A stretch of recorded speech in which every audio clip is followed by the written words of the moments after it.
lives one day at a time. Kimmy Kim and Elations Radio. They're here to get your day going fine. Kimmy Kim and Elations Radio. Kimmy Kim and Elations Radio. Kimmy Kim and Elations Radio. And here's your host, Miss Kim Robinson.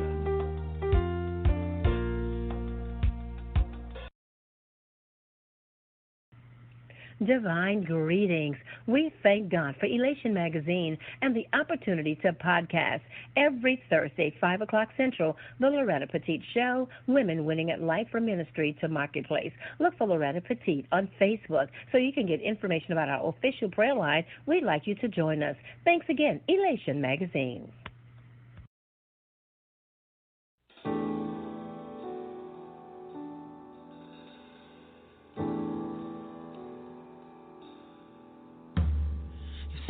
Feel defeated and you're down for the count. You feel like life has thrown you blows and God ain't been around.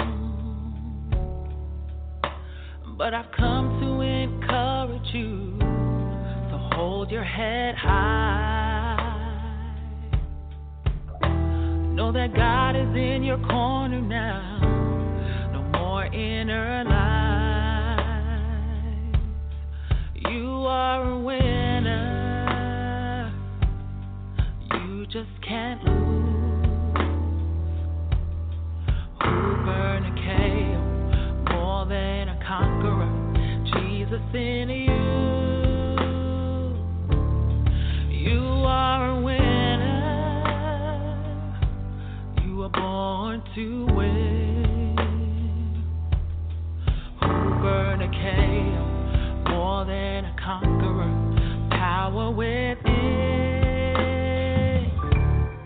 You are a winner.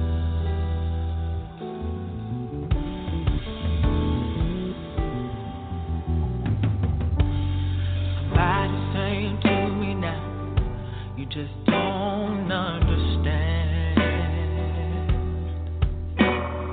No, I understand you very well, 'cause that's where I've been.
Hey, winners. Hey, winners. That's you. I'm talking to you. Good evening and welcome to the show. This is Loretta Petit, and this is the Loretta Petit Show, Women Winning at Life from Ministry to Marketplace. And for that, we give God the praise, because every good and perfect gift, of course, comes from the Father. And with those gifts, we are amazing. With the gift of the Lord and with the Spirit of the Lord guiding us, we are indeed winners. So we thank God for that blessed opportunity. And on today, I do want to send a shout-out to my producer, Ms. Kimmy Kim. Thank you, ma'am. I appreciate you much. And to Mr. Jerry Royce, thank you too, sir. I thank God for both of you. Hey, listen, the Bible tells us that a man's ways are in full view of the Lord. A man's ways, you can't hide anything from him. A man's ways are in full view of the Lord, and he examines all of his paths. That can be found in Proverbs, in case you're looking for it, Proverbs chapter number 5, somewhere around verse 23. A man's ways are in full view of the Lord, and he examines all his paths. So be careful of the path that you're taking. You can't hide it from God. And, you know, God is always working on our behalf. But let me just pause here to say, even though God is working on our behalf, and even though God has our best interest in heart and mind, life is not going to always be easy. You're going to have some challenges. Sometimes you're going to feel so squeezed in life that you just want to throw your hands up and hopefully you can just disappear. You just don't want to deal with it anymore. You don't want to carry the load anymore. The load is too hard. It's too heavy. The challenges are too much. Yeah, we're going to go through that because, you know, we have that little scripture that reminds us that many are the afflictions of the righteous, but then it also comes back to say, but the Lord will deliver us from them all. So hang on in there. Tie your knots and hang on, as they say. Tie your knots and hang on. We're talking about being winners. And when I talk about being winners, I know I kind of lean and skew a lot to the business side of things, but we have to learn to be winners in our dry places. We have to learn how to be winners in marriages that may not be equally yoked. You grew and he didn't. You came to God and perhaps he didn't, or you came to God and perhaps she didn't. But you have to know how to just stand in that thing in Christ, let your light shine. Easier said than done. Hello, I know. But being a winner is overcoming that which is trying to defeat you. Being a winner is overcoming that which is trying to defeat you. Sometimes you're in your own way. When you finally realize that and you get out of your own way, you have become a winner in the respect of now getting back on path, getting back on the right track. So something came to defeat you and you defeated it, you're a winner. You're a winner. And we cannot understand or receive accolades for being winners without, of course, celebrating God, who gives us the grace to win. He gives us the grace to win. He created us to win, and he gives us the grace to win. So even though we get knocked down on the battlefield, we get, sometimes just pushed to the side, ostracized, we trip, we stumble, the Lord still has given us grace to get back up, dust ourselves off, and get back in the game, guys. So we are winners. Remember that. We are indeed winners. So be a winning wife. Be a winning sister. Be a winning brother to the men if you're listening. Be a winning husband. Be a winning friend, because relationships have issues. Relationships have issues. Your relationships will have issues. Be a winning friend, a winning wife, winning husband, winning brother, winning sister by overcoming those things. Be a winning mom, a winning dad. Be a winning child to your parents. Win. When the things come at you, and they come at you hard sometimes, overcome it, learn how to take that and ride on through to the winning that you're after, the winning that you need, the winning that's going to make a positive difference in your situation. So we have to learn to be winners. Cry if you must, but get up, dry your face, and get back in the game. Hello. We have to learn how to do it. And surviving, I know people talk about thriving these days, and thriving is the ultimate. But you might not be thriving right now. You might just be surviving. Hey, that's okay, because that is not the end of the game. That's not the end result. You may be surviving, trying to get back on track. You know, there are people that are living under the bridge here in our city. And, you know, there are some of them, they just simply lost their way. They lost their job. They lost their family. They lost at life momentarily. But because they lost doesn't make them losers, right? They want to get back in the game. So sometimes that, you know, they'll be able to talk to the Father and hear what he has to say to find their way back to the path. But many times we talk to the Father and we don't take time to hear what he has to say. And then our winning starts to fade away because we're taking wrong turns and taking wrong roads because we don't take the time to hear what the Father has to say. But always want to win. Don't give up. In this life, we're going to have those challenges, but don't give up. Don't be a loser in your mind. People can be losers in their own minds. Losers in their own minds. You can continue to rehearse and tell yourself over and over and over again, I can't do this. I can't do this. I can't do this. I'm never going to be able to make it. I'm never going to amount to anything. My energy that I give to this project will never get to the level that I thought it would. You know, people won't ever follow me. People won't ever support me. People won't be there for me. I mean, I don't really have anything to offer. Being a loser in your own mind. Stop it. Stop it. Stop it. Flip the script and remember the scripture. Death and life are in the power of the tongue. Death and life are in the power of the tongue. So start telling yourself, I don't see them right now in the natural, but people will support this idea. This concept is going to put me on the map for the kingdom. This decision is going to bring about positive change in my home, in my relationships, or in my community, in my church. People will hear, understand, embrace, and follow me. People will support me.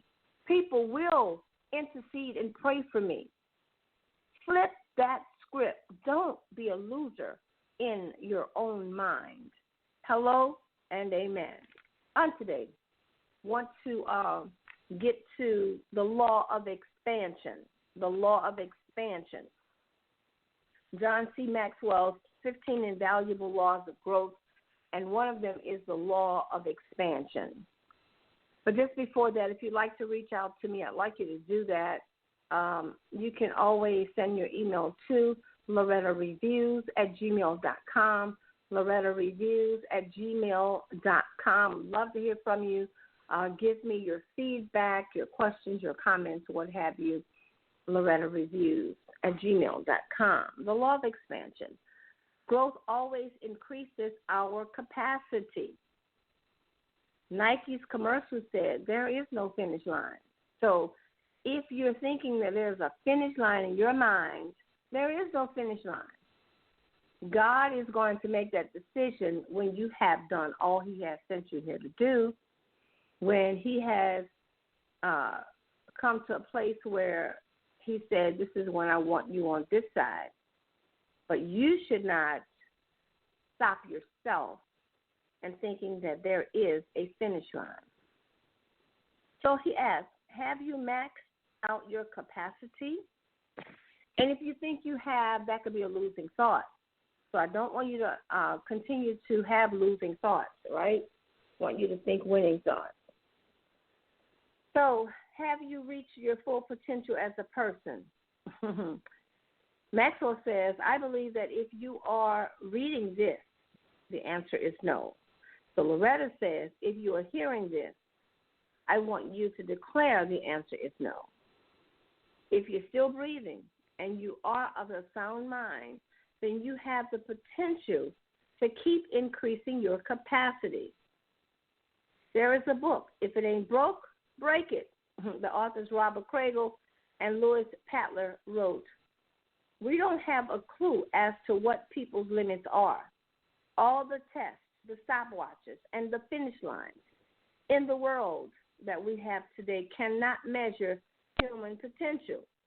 When someone is pursuing a dream, they'll go far beyond what seems to be their limitations.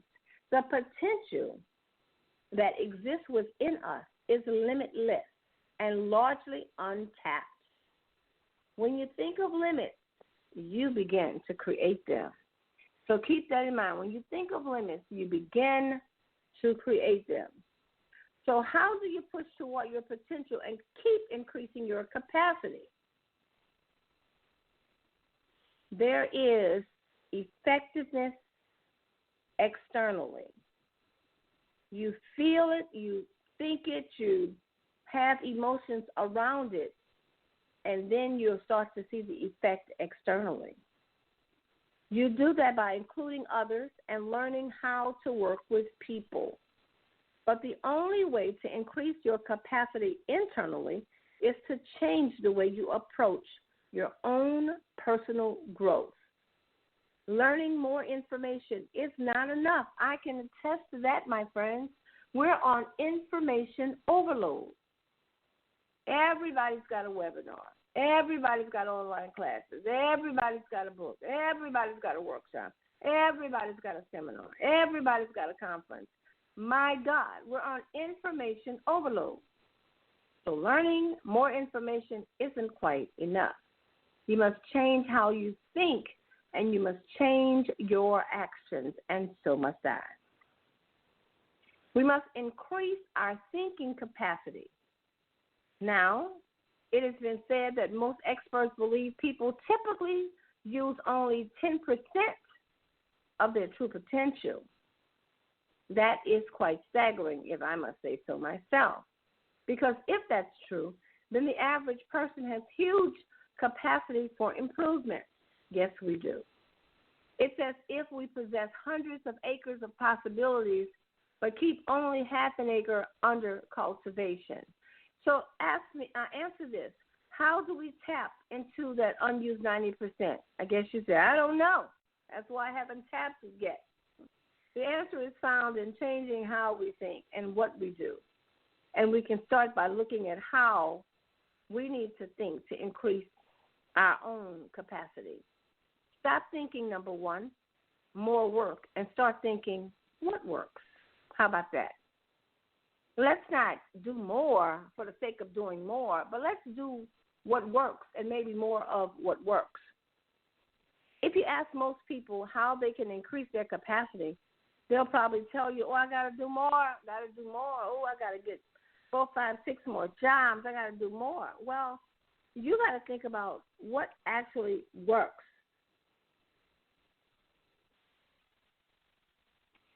What actually works for you? What have you tried? What have you put your hands to on that proverbial plow, and it gave you great results? Then if you're going to do more, you need to probably do more of that. You know, you have got to ask yourself, what am I required to do? What gives the greatest return? And what gives me the greatest reward? Those are the questions that you should approach when you're approaching your next thing to do. What am I required to do? What gives me the greatest return?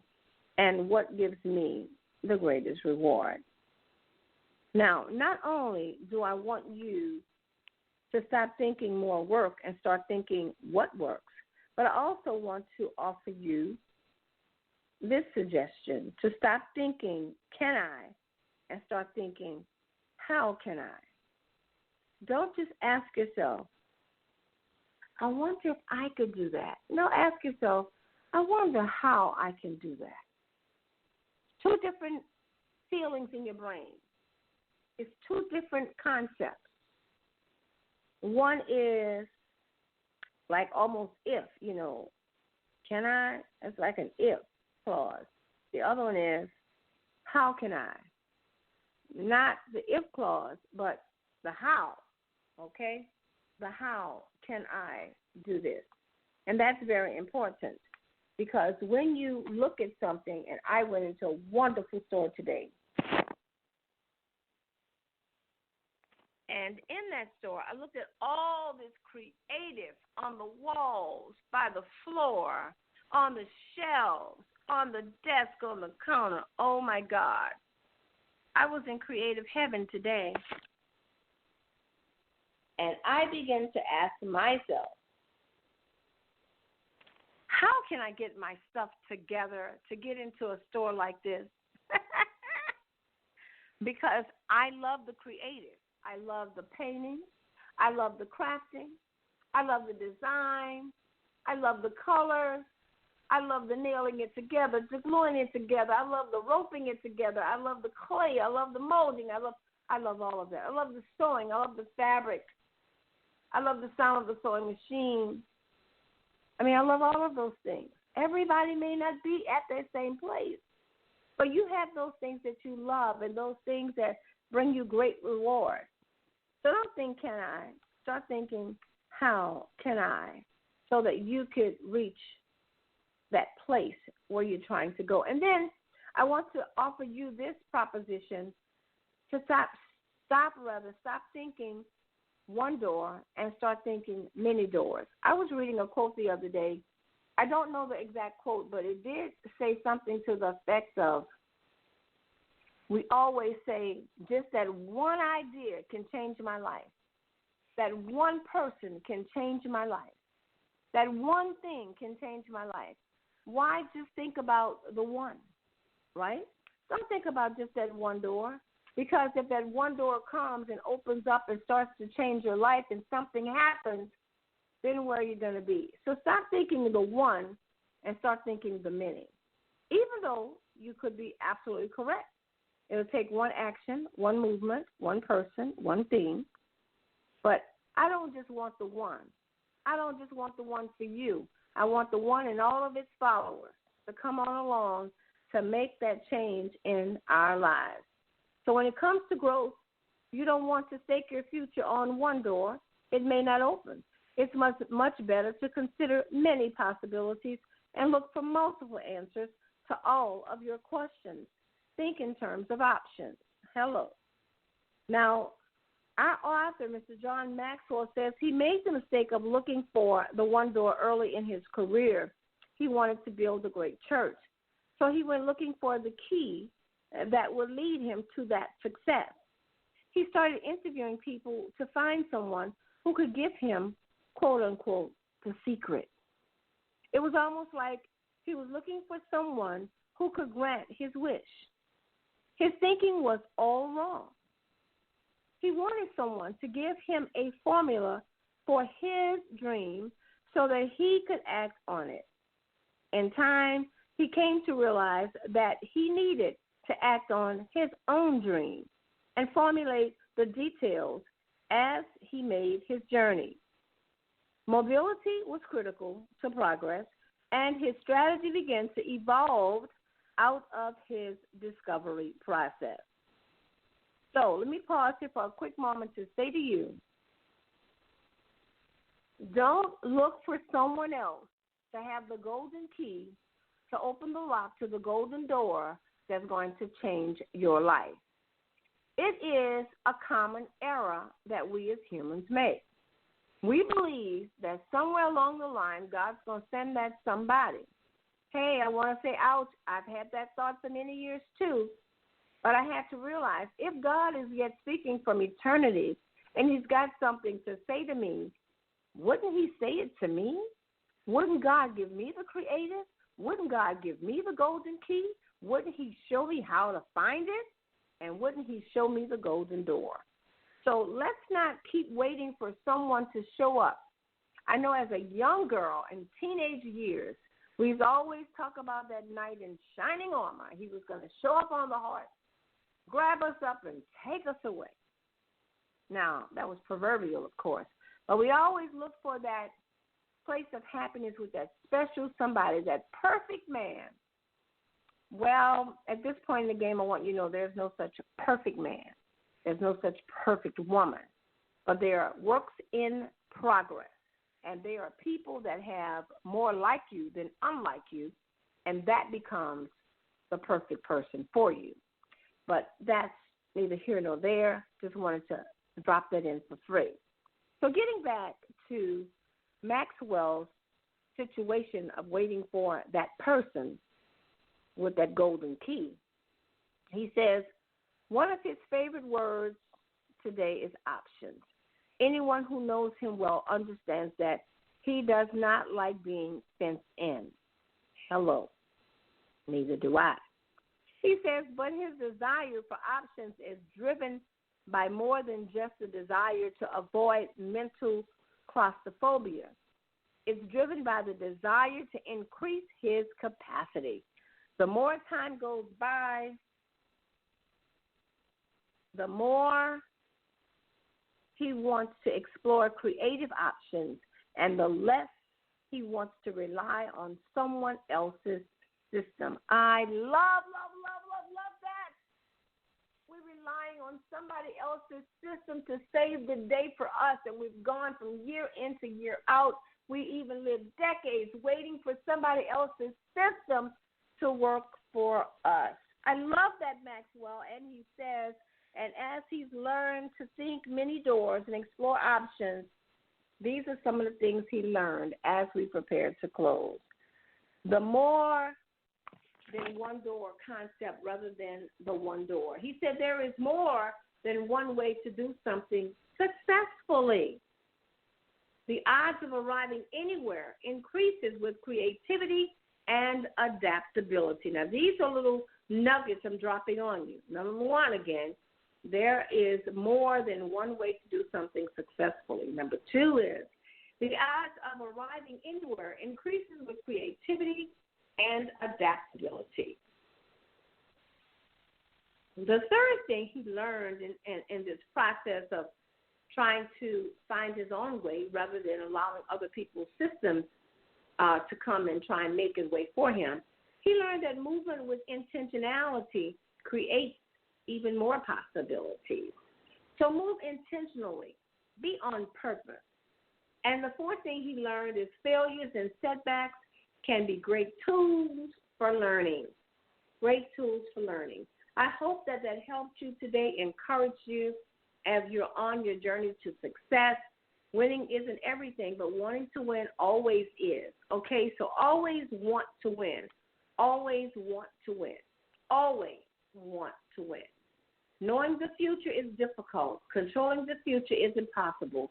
Knowing today is essential, and controlling today is absolutely possible.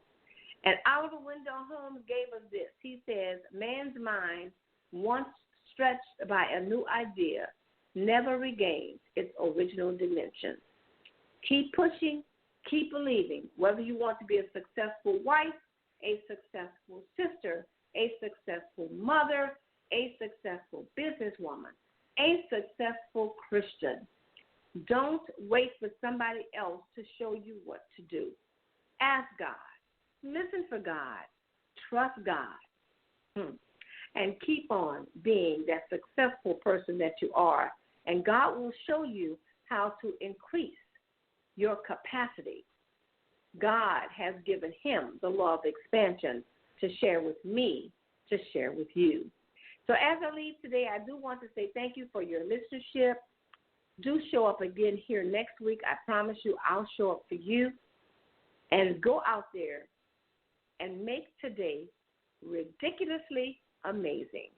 I'm Loretta Petit, and this has been the Loretta Petit Show, Women Winning at Life, from Ministry to Marketplace. Till next time, may God bless you. Bye-bye.